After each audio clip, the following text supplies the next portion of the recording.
नमस्कार दोस्तों, आज के लेक्चर में हम लोग बात करने वाले हैं क्लास 9th मैथ ट्राइएंगल जो कि यूनिट नंबर 7 है। और यूनिट नंबर 7 का प्रश्नावली 7B का लेक्चर नंबर फर्स्ट स्टार्ट करते हैं। तो चलिए फर्स्ट क्वेश्चन को मैं लगाता हूँ स्लाइड पे। तो पहला क्वेश्चन ये रहा आपकी स्लाइड पे, जिसमें बोला जा रहा है सिद्ध कीजिए कि समकोण त्रिभुज में कर्ण सबसे बड़ी भुजा होती है। कर्ण सबसे बड़ी भुजा, तो यहाँ पर हम चित्र बनाते हैं, एक समकोण त्रिभुज बनाते हैं पहले, क्योंकि हम लोग चित्र से आसानी से क्वेश्चन को समझने की कोशिश करेंगे। तो देखिए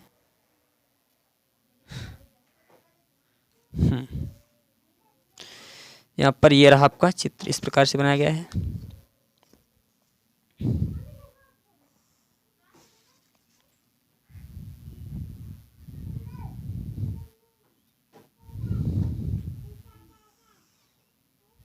ठीक है, समकोण त्रिभुज ने बना दिया। अच्छा, इस रेखा को थोड़ा हम और बड़ा कर दें जिससे हमें सिद्ध करने में थोड़ी आसानी होगी। ठीक है, इसको हमने समकोण त्रिभुज ए बी सी मान लिया, और ए बी सी त्रिभुज का ये वाला हमारा क्या है, बहिष्कोण है। जब ये समकोण त्रिभुज है तो इसका मतलब ये वाला 90 डिग्री का एंगल बनेगा। जब ये वाला 90 डिग्री का एंगल बन रहा है तो ये वाला भी 90 डिग्री का एंगल बन जाएगा। ठीक है, तो हम कह सकते हैं त्रिभुज लिखेंगे, क्वेश्चन फर्स्ट है, लिखेंगे त्रिभुज ए बी सी का बहिष्कोण, यहाँ पर डी बिंदु मान लेंगे। ठीक है, बहिष्कोण ए बी डी है, ए बी डी है। तो कोण ए बी डी बराबर हो जाएगा इस वाले कोण के और इस वाले कोण के योगफल के। अतः कोण ए बी डी बराबर होगा कोण B A C plus A C B के। और हमें ज्ञात है कि हमें भाई कोण ए बी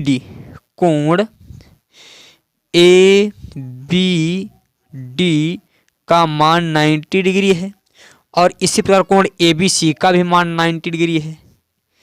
कोण ए बी सी बराबर भी 90 डिग्री है।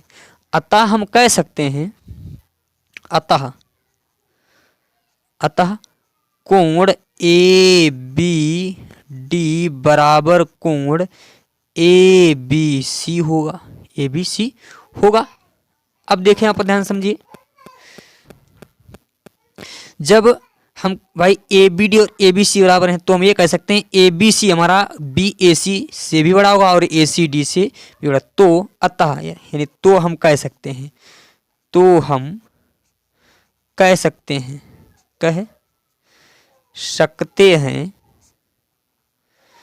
कि कोण A B C is greater than कोण बी ए सी से, और इसी प्रकार कोण A B C is greater than हो जाएगा कोण ए सी डी से। तो यहाँ पर लिखेंगे, और बड़े कोण की यहाँ पर लिखेंगे स्टेटमेंट, बड़े कोण की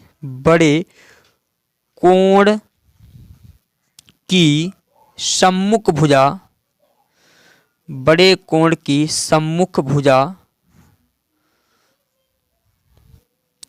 बराबर बड़ी होती है। देखो, इसके सम्मुख यही भुजा आ रही है, इसके सम्मुख ये आ रही है, और इसके सम्मुख ये आ रही है। ठीक है, अतः हम कह सकते हैं, अतः जो ए बी यानी ए सी देखो यहाँ पर ए सी इज ग्रेटर देन होगी किससे, ए बी से, और ए सी इज ग्रेटर देन यानी, और दूसरी भुजा यही वाली ए सी बी सी से भी बड़ी हो जाएगी, A C is greater than B C होगी। यही हमें सिद्ध करना था। ये क्वेश्चन नंबर फर्स्ट हमारा सॉल्व हुआ। इसके पश्चात क्वेश्चन नंबर सेकंड को मैं लगाता हूँ स्लाइड पे। तो क्वेश्चन नंबर सेकंड ये रहा आपकी स्लाइड पे, जिसमें बोला जा रहा है सिद्ध कीजिए कि त्रिभुज में मध्यिकाएं सदैव लंबों से बड़ी होती हैं। त्रिभुज में मध्यिकाएं सदैव लंबों से बड़ी होती हैं। तो देखिए, हम यहाँ पर एक मध्यिका और एक शीर्ष लंब खींच करके बनाएंगे। तो पहले हम त्रिभुज बना लेते हैं। यहाँ पर क्वेश्चन नंबर 2 है, यहाँ पर अच्छा अभ्यास भी डाल देते हैं। तो देखिए क्वेश्चन नंबर 2 के चित्र को बनाते हैं। यहाँ पर एक हम चाहे जैसा त्रिभुज बना लेते हैं। चलो हम समद्विबाहु त्रिभुज बनाएंगे, या समबाहु जैसा भी बनाना चाहें, थोड़ा आसानी रहती है उससे समझने में।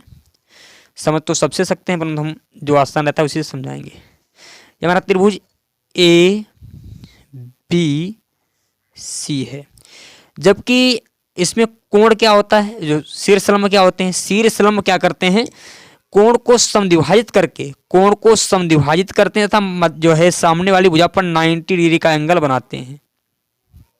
कोण को समद्विभाजित करते हैं तथा सामने वाली भुजा पर 90 डिग्री का एंगल बनाते हैं। इसका मतलब ये वाला कोण और ये वाला कोण बराबर हो जाएंगे। यहाँ पर इधर भी 90 डिग्री का बनेगा और इधर भी 90 डिग्री का एंगल बनेगा। अब हम एक मध्यिका खींच देते हैं, एक हम मध्यिका यहीं से। तो मध्यिका का जो कार्य होता है, सिर्फ यहाँ पर ये भुजा को नहीं करता है, भुजा पर यहाँ पर 90 डिग्री का एंगल तो बना देता है दोनों तरफ, परंतु समद्विभाजित नहीं करता है। और जबकि मध्यिका क्या होती है, मध्यिका और कोई भी मतलब नहीं, मध्यिका सिर्फ भुजाओं को समद्विभाजित करती है। तो हम इसको दूसरे कलर से यहाँ पर दर्शा रहे हैं, ठीक है। ये हमारी मध्यिका हो गई। तो पहले हम चित्र को थोड़ा बड़ा बनाते हैं, ठीक है। इसी के थ्रू समझेंगे, थोड़ा चित्र को हम बड़ा बना लेते हैं। यहाँ पर बना लेते हैं चित्र को, ठीक है। चित्र को हमने ये यहाँ पर बना दिया है, क्योंकि थोड़ा बड़ा बनाकर समझेंगे तो हम आसानी से समझ सकते हैं चित्र को। ये हमने त्रिभुज बना लिया, ठीक है। ये देखो, चलो अब दिखाई पड़ रहा है। तो ये हमारा त्रिभुज है ए बी सी, ठीक है। और यहाँ पर हम एक शीर्ष लंब खींच देते हैं। शीर्ष लंब क्या करता है, शीर्ष लंब कोण को समद्विभाजित करता है, कोण को समद्विभाजित। तो मान लेते हैं हमारा कोण को समद्विभाजित करेगा, ये हमने कोण को समद्विभाजित कर रहा है, ठीक है। और यहाँ पर ये कोण को समद्विभाजित करेगा और यहाँ पर 90 डिग्री का एंगल बनाएगा दोनों तरफ। ये होता है शीर्ष लंब का कार्य। और जबकि मध्यिका क्या करती है, मध्यिका सामने यानी सम्मुख भुजा के मध्य बिंदु से, मध्य बिंदु मान लेते हैं लगभग में ये हमारा मध्य बिंदु हो जाएगा यहाँ पर, ठीक है। हम मान लेते हैं यहाँ पर ये हमारा मध्य बिंदु हो गया। ये मध्य बिंदु से सम्मुख कोण को हम मिला देते हैं, ये हमारी मध्यिका हो गई। अब देखिए ये इतना एंगल 90 डिग्री का है। अब हम त्रिभुज ए और यहाँ पर मान लेते हैं बिंदु कौन सा, पी, और यहाँ पर मान लेते हैं बिंदु एन। अब हम लेंगे त्रिभुज कौन सा, त्रिभुज ए पी एन से, त्रिभुज ए पी एन से, त्रिभुज ए पी एन का, त्रिभुज ए पी एन का ए पी सी, भाई ए पी सी ये वाला कोण हमारा बहिष्कोण है। त्रिभुज ए पी एन का बहिष्कोण, ए पी एन से ज्ञात है। त्रिभुज ए पी एन का बहिष्कोण, बहिष्कोण कौन है, ए पी सी है, बहिष्कोण ए पी सी है। तो प्रमेय के अनुसार, तो प्रमेय के अनुसार जो ये वाला कोण होगा वो इस वाले कोण और इस वाले कोण यानी इतने कोण को, समझिए ध्यान से, ये इधर वाला, इन दोनों के बराबर होंगे तो हम कह सकते हैं तो कोण ए पी सी बराबर हुआ पी ए एन, कोण पी ए एन प्लस कोण ए एन पी से, कोण ए एन पी के बराबर होगा, ठीक है। ए एन पी के बराबर होगा। अब देखिए यहाँ पर ए पी सी 90 डिग्री का बन रहा था और शीर्ष लंब इधर वाला भी कोण बनाता है 90 डिग्री का। हमें ज्ञात है कि कोण ए पी सी बराबर 90 डिग्री का है, तो ये वाला कोण ए पी एन भी बराबर हो जाएगा 90 डिग्री का। तो कोण ए पी एन बराबर भी 90 डिग्री का है। अतः हम कह सकते हैं, कोण ए पी सी बराबर कोण ए पी एन, दोनों बराबर हैं। और भैया जब A P C A P N के, A P C A P N है भैया, ठीक है, ए पी सी और ए पी एन के बराबर है और ए पी सी के बराबर ये दोनों कोण हो रहे हैं, तो हम कह सकते हैं ए पी एन इन दोनों कोणों से हमारा बड़ा हो जाएगा। तो ए पी यहाँ पर समीकरण 1 बने, तो समीकरण 1 के अनुसार, तो समीकरण 1 के अनुसार अनुसार कोण A P N is greater than होगा किसके, कोण पी ए एन के, कोण पी ए एन के। इसी प्रकार कोण ए पी सी, कोण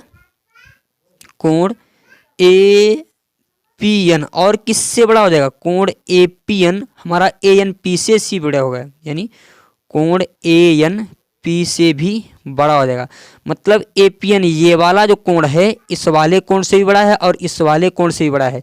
तो हमें ज्ञात है कि बड़े कोण की सामने की भुजा क्या होती है, बड़ी होती है। इसके सामने की भुजा यही तो आ रही है, इसके सामने की भुजा यही आ रही है। तो हम कह सकते हैं, तो लिखेंगे अतः, या हमें ज्ञात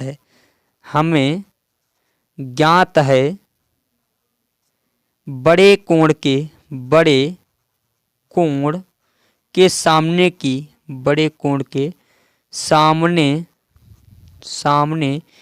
की भुजा बड़ी होती है, सामने की भुजा बड़ी होती है। अतः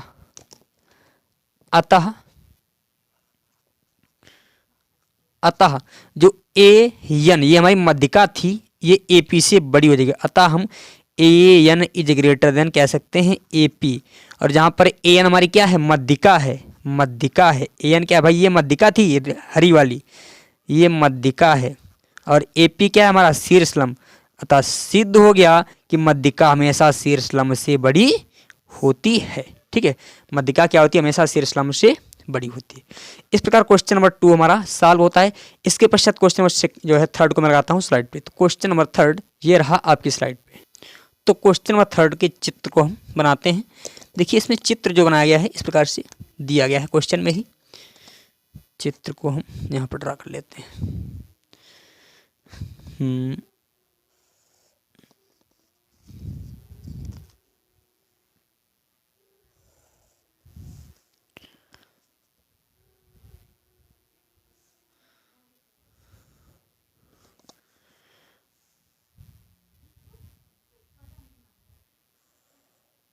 जी यहाँ पर ए बिंदु है और ये डी बिंदु है, ये सी बिंदु है और ये बी बिंदु है। तो क्वेश्चन में दिया क्या गया है, बस दिया गया है इतना, यहाँ पर दिया गया है कि A B is greater than A C से। तो सिद्ध क्या करना है, तो सिद्ध करना है हमें ए डी यानी A B is greater than A D से, यानी इससे भी वाली भुजा बड़ी है, तो ये हमें सिद्ध करना है। तो हम क्या करते हैं, पहले हम त्रिभुज ले लेते हैं में इससे, तो ये वाला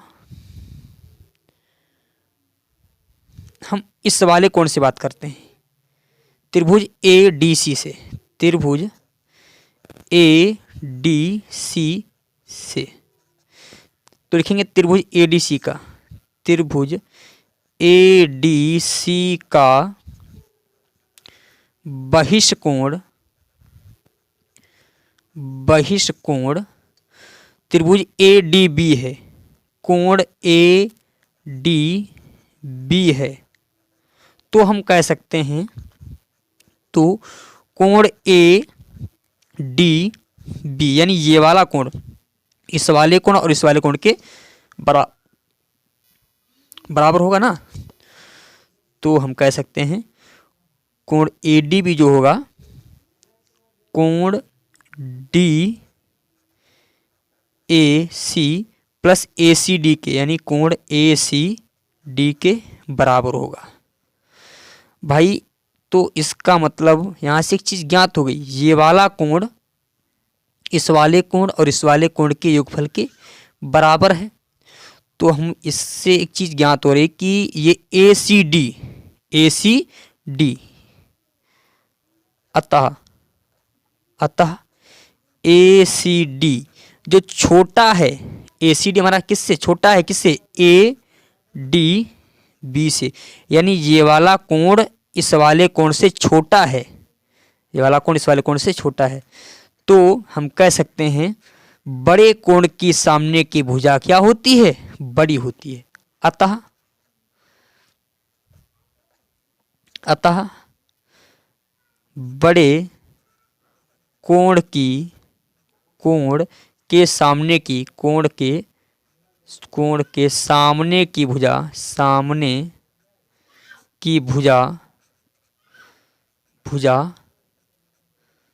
बड़ी होती है। तो इसके सामने की भुजा कौन सी है, एडी है। इसके सामने की भुजा हमारी एडी है, तो हमें मालूम है, लिखेंगे एडी के सम्मुख की, एडी कोण एडी की सम्मुख भुजा लिखेंगे, यहाँ पर लिखेंगे बड़ी होती है, लिखेंगे बड़ी होती है। कोण ए डी बी की सम्मुख भुजा एडीबी, यानी ए, देखो इधर समझो, इधर देखो एडीबी इसकी सम्मुख भुजा वाली है, अतः हम कह सकते हैं एडीबी की सम्मुख भुजा ए बी। और एसीडी की सम्मुख भुजा क्या है, ए सी डी की जो सम्मुख भुजा है वो हमारी देखो इधर एडी है, ए डी। अब देखिए हम ज्ञात, तो हम कह सकते हैं यहाँ पर एसीडी जहाँ पर लिखा है, यहाँ पर हमने एसीडी लिखा है, देखो यहाँ पर जहाँ पर एसीडी वहाँ पर लिख देंगे हम एडी, क्योंकि इसकी सम्मुख भुजा है एसीडी और ग्रेटर लेस देन एडीबी यानी एबी। ठीक है, यही हमें सिद्ध करना था। इसी को हम ऐसे भी लिख सकते हैं, A B is greater than A D, बात एक ही है। ठीक है, इस प्रकार हमारा क्वेश्चन नंबर 3 भी सॉल्व होता है। इसके पश्चात क्वेश्चन नंबर 4 को मैं लगाता हूँ स्लाइड पे। तो क्वेश्चन नंबर 4 ये रहा आपकी स्लाइड पे। तो क्वेश्चन नंबर 4 को मैंने स्लाइड पे ला दिया है, देखिए इसको, क्वेश्चन नंबर 4 को ध्यान से समझेंगे। क्वेश्चन नंबर 4, क्वेश्चन जो समबाहु त्रिभुज एबीसी में कोण बी और कोण सी के समद्विभाजक बिंदु। देखिए समबाहु त्रिभुज पहले बनाते हैं। यहाँ पर एक समबाहु त्रिभुज,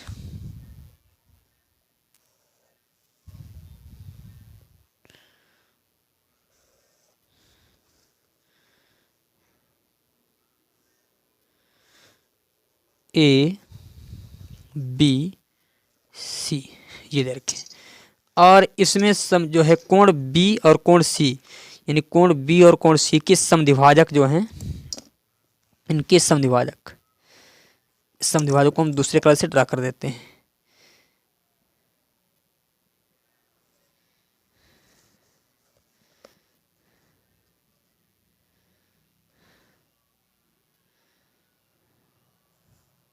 ये हमारे समद्विभाजक हो गए। ठीक है, बिंदु डी पर मिलते हैं, तो सिद्ध कीजिए। तो सिद्ध करना है क्या कि A D plus B D is greater than A B. तो इसका मतलब हमें यहाँ पर भी ए डी को भी मिलाना पड़ेगा। तो ए डी को भी हमने मिला दिया। अब त्रिभुज कौन सा लेते हैं, ये हमें सिद्ध करना है। तो त्रिभुज ए डी बी से, त्रिभुज ए डी बी से, त्रिभुज ए डी बी से भाई हमें ज्ञात है क्या कि दो भुजाओं का, त्रिभुज की लिखेंगे, त्रिभुज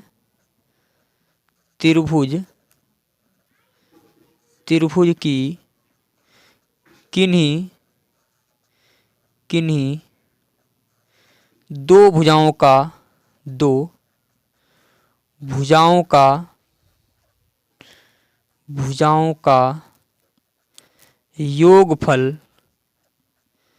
योगफल किसी एक भुजा से बड़ा होता है, किसी एक भुजा से बड़ा होता है। ये प्रमेय है, बड़ा होता है। अतः हम कह सकते हैं ये वाली भुजा और ये वाली भुजा, ये दोनों जुड़कर के इस वाली भुजा से बड़ी हो जाएंगी। अतः A D plus B D is greater than हो जाएंगी किससे, ए बी सी। ठीक है, ये हमारा क्वेश्चन नंबर 3 भी सॉल्व, 4 भी सॉल्व होता है। इसके पश्चात क्वेश्चन नंबर 5 को मैं लगाता हूँ स्लाइड पे। तो क्वेश्चन नंबर 5 ये रहा आपकी स्लाइड पे। तो क्वेश्चन नंबर 5 में देखिए, यहाँ पर फिगर जो बनाया गया है इस प्रकार से बनाया गया है।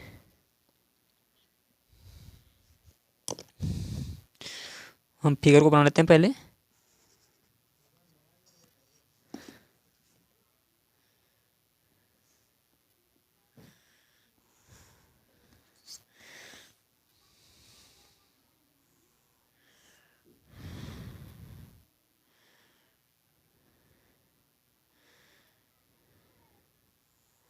ऐसे ये हमारा एक दे रखी आकृति ABCD वर्ग है। ये क्या है?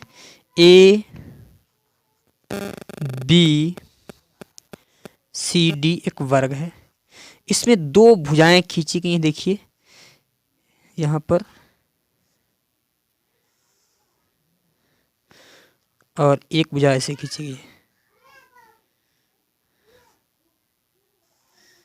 है। ये बिंदु Q माना गया है और यहाँ पर ये बिंदु P माना गया है। और क्वेश्चन में दिया क्या है? क्वेश्चन में बोला जा रहा है P और Q AB तथा CD के मध्य बिंदु। इसका मतलब P और Q जो है AB और CD के मध्य बिंदु, तो ये और ये बराबर हो जाएंगी, ये वाली भुजा और ये वाली भुजा बराबर हो जाएंगी। दिया क्या है? जो दिया है उसको हम लिख लेते हैं। दिया है कि AP बराबर, भाई AP बराबर PB है। AP यानी ये वाली भुजा इस वाली भुजा के बराबर है। इसी प्रकार QD बराबर QC है। और हमें मालूम है वर्ग की सभी भुजाएं बराबर होती हैं। और क्या दे रखा है? दे रखा है AB बराबर BC बराबर CD बराबर ED। ये चारों भुजाएं बराबर दे रखी हैं।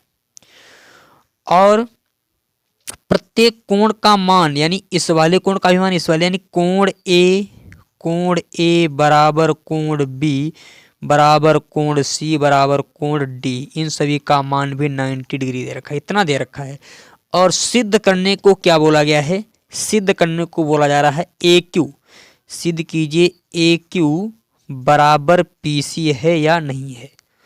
तो हम क्या करते हैं, त्रिभुज ले लेते हैं। त्रिभुज PBC लिखेंगे। त्रिभुज PBC तथा त्रिभुज QAD से, इन दोनों त्रिभुजों से। तो देखिए हमें मालूम है ये वाली भुजा और ये वाली भुजा दोनों बराबर होंगी, क्योंकि यहाँ पर दे ही रखा है। हमें ज्ञात है दोनों त्रिभुजों में कि AD बराबर BC तो है ही। कोण ABC यानी कोण ABC बराबर कोण अच्छा ABC नहीं, यहाँ पर PBC लिखेंगे भैया, P लिखेंगे, ठीक है। ये PBC लिखेंगे, PBC, ठीक है। कोण PBC बराबर कोण QDA। ये दोनों कोण भी बराबर हो गए। तो ये दोनों कोण बराबर हो गए। अब देखिए हमें इस वाली यानी भुजा को सिद्ध करना है, इस वाली भुजा के बराबर है या नहीं है। तो इसको हम सिद्ध करते हैं। AP बराबर PP, और क्या रखा है? मध्य बिंदु AB और CD के मध्य बिंदु, ये वाली भुजा दोनों बराबर हैं। तो हमें ज्ञात है, ज्ञात क्या है? देखो यहाँ पर लिखेंगे। ज्ञात है AB बराबर CD तो है ही। AB और CD देखो सब बराबर हैं, AB CD बराबर हैं।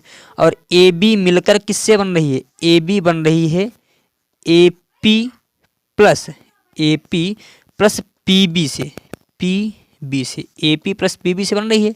इसी प्रकार CD हमारी QD प्लस QC से मिलकर बन रही है। और हमें ज्ञात है, ज्ञात क्या है भैया?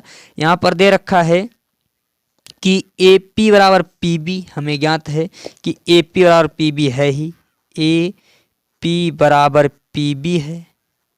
और QD बराबर QC है, QD बराबर QC है। तो हम कह सकते हैं AP के स्थान पर हम PB रख दें, AP के स्थान पर PB रख सकते हैं। PB रख दिया इस वाले समीकरण में, प्लस PB यहाँ पर भी रखा रहने दीजिए। और यहाँ पर QD को हम ऐसे ही रहने देंगे और QC के स्थान पर QD लिख सकते हैं, प्लस QD लिख दिया। यहाँ पर भी 2QD हो गया, यहाँ पर 2PB बराबर 2QD हो गया।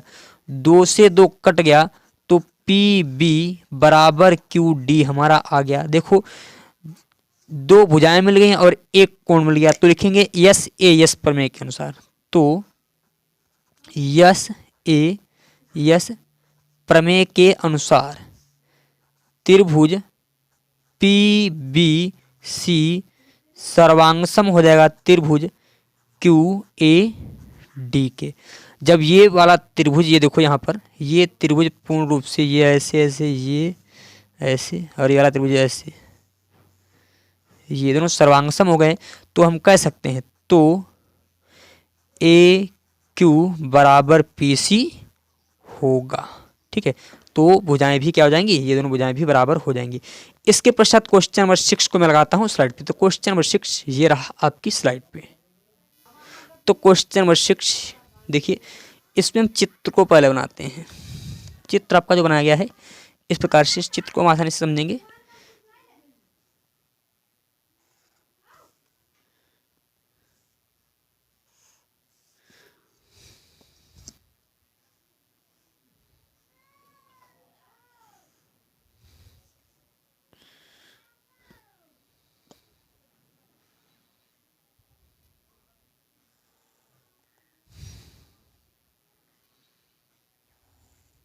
जी इस प्रकार से चित्र बनाया गया है।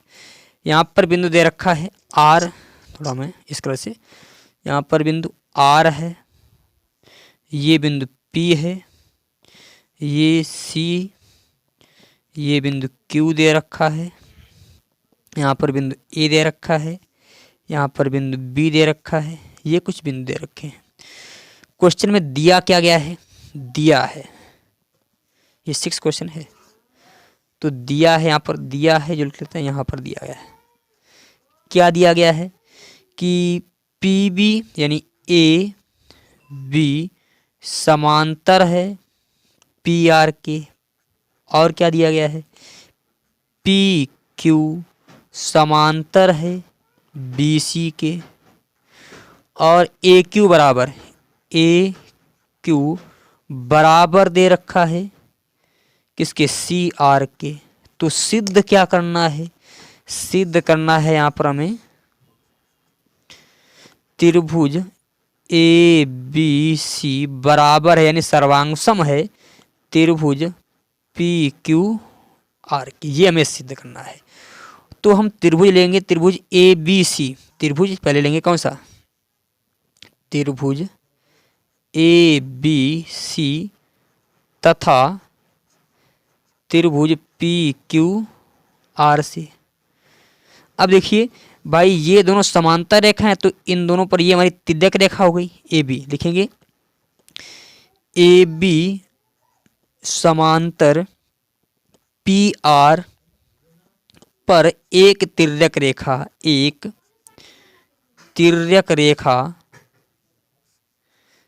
तिर्यक रेखा AB है, AB है। तो कोण CAB बराबर, तो कोण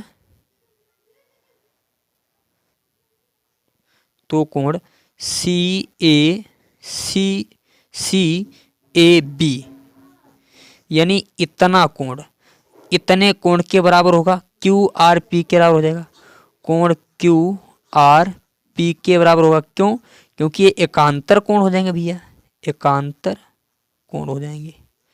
ठीक है, ये दोनों एकांतर कोण हो गए हैं। अब देखिए क्वेश्चन में यहाँ पर ये दोनों समांतर दे रखे हैं, परंतु इससे समांतर से मिलने वाला तो है नहीं कुछ। और यहाँ पर देखो BC और PQ भी समांतर हैं। यहाँ पर क्या आते हैं, BC समांतर PQ पर एक तिर्यक रेखा, एक तिर्यक रेखा, तिर्यक रेखा कौन सी है भैया, CQ है, तिर्यक रेखा CQ या QC है, QC है। तो ये वाला कोण, कोण C कोण आर क्यू पी, तो कोण आर क्यू पी बराबर हो जाएगा किसके, आर क्यू पी, यानी ये वाला कोण इस वाले कोण के बराबर हो जाएगा। आर क्यू पी बराबर हो जाएगा कोण ए सी बी के, क्योंकि इसका एकांतर कोण ये वाला हो जाएगा, ये दोनों हो जाएंगे हमारे एकांतर कोण, एकांतर कोण, ठीक है, एकांतर कोण हो गए। तो यहाँ पर दो कोण मिल चुके हैं। अब देखो हम बात करते हैं ए और सी। भाई ए सी के स्थान पर क्या लिख सकते हैं भैया, हमें ज्ञात है ए सी, कलर में चेंज कर देता हूँ, ए से सी तक की दूरी, ए से सी तक की दूरी किसके, ए क्यू और क्यू सी से मिलकर बनी है, तो ए सी बराबर लिखेंगे ए क्यू प्लस क्यू सी। इसको मान लेंगे समीकरण 1, ठीक है। यहाँ पर दूसरे पॉइंट में आर क्यू यानी आर से क्यू तक की दूरी किससे मिलकर बन रही है, क्यू सी और सी आर से, या आर सी से लिख सकते हैं, सी आर से मिलकर के बन रही है। इसको मान लेंगे समीकरण 2। समीकरण 1 व 2 की तुलना करने पर, 1 व 2 की तुलना, तो देखिए ए सी बराबर ए क्यू, और यहाँ पर आर क्यू बराबर क्या लिखा है, क्यू सी, ठीक है, हाँ, A Q plus Q C, समीकरण 1 बराबर में आर क्यू बराबर Q C plus C R लिख देंगे। तो देखिए क्यू सी इधर भी है, क्यू सी हमारा इधर भी, दोनों तरफ कट जाएगा, तो हमारा ए सी बराबर ए क्यू बराबर आर क्यू और बराबर हमारा सी आर बचा है। और क्वेश्चन में पहले ही दे रखा था ए क्यू और सी आर बराबर हैं, हमें ज्ञात है ए क्यू बराबर सी आर है, सी आर है, ये हमारा दिया है, तो ये दोनों भी कट जाएंगी, तो ए सी बराबर आर क्यू आ जाएगा। तो मतलब ये वाली भुजा देखो, यहाँ से इसको समझिए, ये इतनी भुजा, ये इतनी भुजा, इतनी, और ये इतनी भुजा, इस इतनी भुजा के बराबर है, ये इतनी भुजा के, यहाँ से यहाँ तक की और यहाँ से यहाँ तक की दोनों भुजा बराबर होंगी। तो देखिए दो कोण मिल चुके हैं, एक ये और एक ये, और एक भुजा मिल चुकी है, तो लिखेंगे तो ए एस ए के अनुसार, ए एस ए के अनुसार त्रिभुज ए बी सी सर्वांगसम हो जाएगा त्रिभुज पी क्यू आर के, ठीक है। इस प्रकार का क्वेश्चन जो है 6 भी सॉल्व होता है। इसके पश्चात क्वेश्चन नंबर 7 को मैं लगाता हूँ स्लाइड पे। तो क्वेश्चन नंबर 7 ये रहा आपकी स्लाइड पे। तो क्वेश्चन में बोला गया है त्रिभुज डी ई एफ में यदि डी एम और ई एन दो मध्यिकाएं हैं तो सिद्ध कीजिए कि 2dm प्लस ई एन, यानी 2 ब्रैकेट में D M plus E N greater than D F plus E F. तो पहले तो हम यहाँ पर चित्र बनाते हैं। देखिए एक त्रिभुज है डी ई एफ, त्रिभुज हम बना लेते हैं यहाँ पर।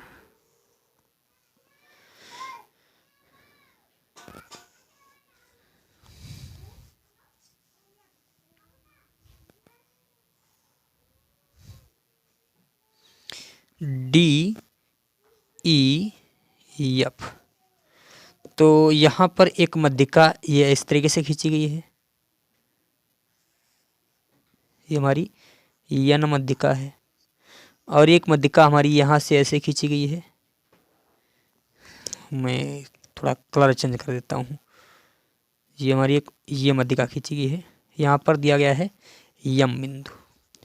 तो सिद्ध क्या करना है, दिया तो बस इतना ही है, जो सिद्ध करना है हमें कि 2dm प्लस ई एन बराबर है, सॉरी ग्रेटर देन है किससे, डी एफ और ई एफ से। ये हमें सिद्ध करना है। तो हम सबसे पहले त्रिभुज लेते हैं, त्रिभुज डी एम एफ से, त्रिभुज डी एम एफ से हमें ज्ञात है कि किन्हीं दो भुजाओं का योगफल यानी डी एम और एम एफ हमारा डी एफ से बड़ा हो जाएगा। तो हम लिख सकते हैं डी एम प्लस ई, सॉरी एम एफ लिखेंगे, एम एफ, डी एम और एम एफ हमारा बड़ा होगा किससे, डी एफ से बड़ा हो जाएगा।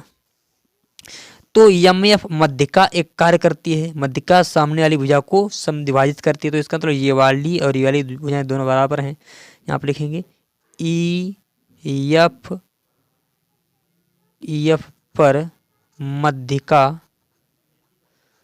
मध्यिका डी एम है, तो ई एम बराबर एम एफ होगा। अतः हम कह सकते हैं ई एम और एम एफ दोनों ई एफ बाई 2 के बराबर होंगे, ई एफ बाई 2 के बराबर हो जाएंगे। तो हम क्या लिख सकते हैं डी एम और एम एफ के स्थान पर ई F by 2 is greater than D F लिख सकते हैं।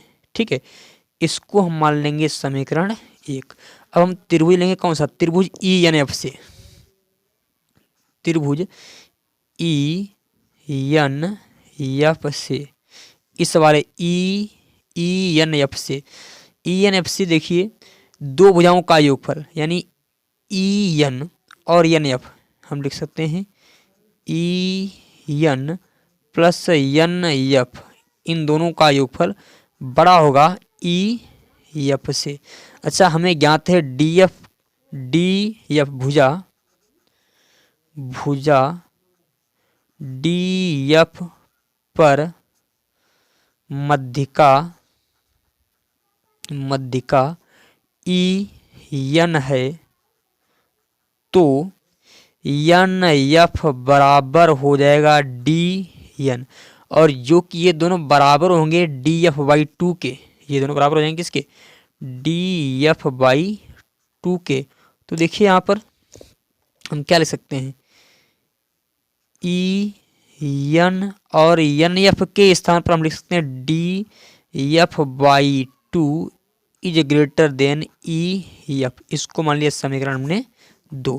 अब हम क्या करते हैं समीकरण 1 व 2 से, समीकरण 1 व 2 से। तो देखिए भाई, जो इन दोनों का योगफल, इन दोनों का योगफल इसका और इसका इन दोनों से बड़ा होगा, अतः हम लिख सकते हैं कि समीकरण 1 व 2 से क्या हो जाएगा, D M plus E F by 2 plus E N plus D F by 2 is greater than हो जाएगा किससे, डी एफ और ई एफ से, D F plus E F से, ई एफ से।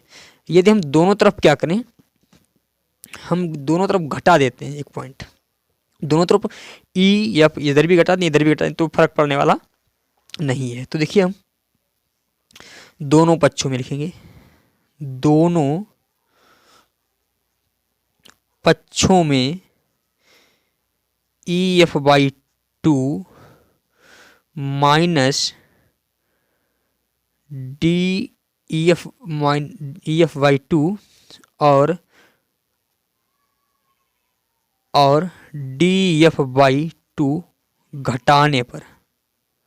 ठीक है, दोनों पक्षों में हम क्या करते हैं, घटा देते हैं। तो देखिए हम यहाँ पर लिख देते हैं, इस वाले समीकरण में लिखेंगे D M plus E F by 2 plus E N plus D F by 2 घटाएंगे इसमें से क्या, E F by 2, E F by 2 और डी एफ बाई 2 दोनों हमने घटा दिए, ग्रेटर देन का निशान लगा दिया। ध्यान से समझिए, D F plus E F, इसमें से भी हम घटाएंगे क्या, इसमें से भी हम घटाएंगे, माइनस करेंगे क्या, देखिए minus E F by 2 minus D F by 2 कर दिया। देखो ये माइनस का ये प्लस का दोनों कट गए, ये माइनस ये प्लस दोनों कट गए। तो देखिए यहाँ पर ध्यान समझो, यहाँ पर हमारा क्या बचा, D M plus E N is greater than, अब देखो डी एफ से आधा डी एफ निकल गया, तो डी एफ बाई टू बचा हमारा, डी एफ बाई टू। और ई एफ से आधा ई एफ निकल गया तो ई एफ बाई टू बचा। अब 2 हमारा भाग में है, उधर जाएगा किस में हो जाएगा, गुणा में। तो यहाँ पर हो गया 2 D M plus E N is greater than D F plus E F, और यही हमें सिद्ध करना था। और आज का लेक्चर हमारा यहीं तक रहेगा, और अगले लेक्चर में हम क्वेश्चन नंबर 8 से आगे क्वेश्चन समझेंगे। यदि आपको वीडियो पसंद आई हो तो आप हमारी वीडियो को लाइक करें और चैनल को अवश्य सब्सक्राइब करें और अपने दोस्तों को जरूर शेयर करें। धन्यवाद, थैंक यू। फिर मिलते हैं अगली वीडियो में।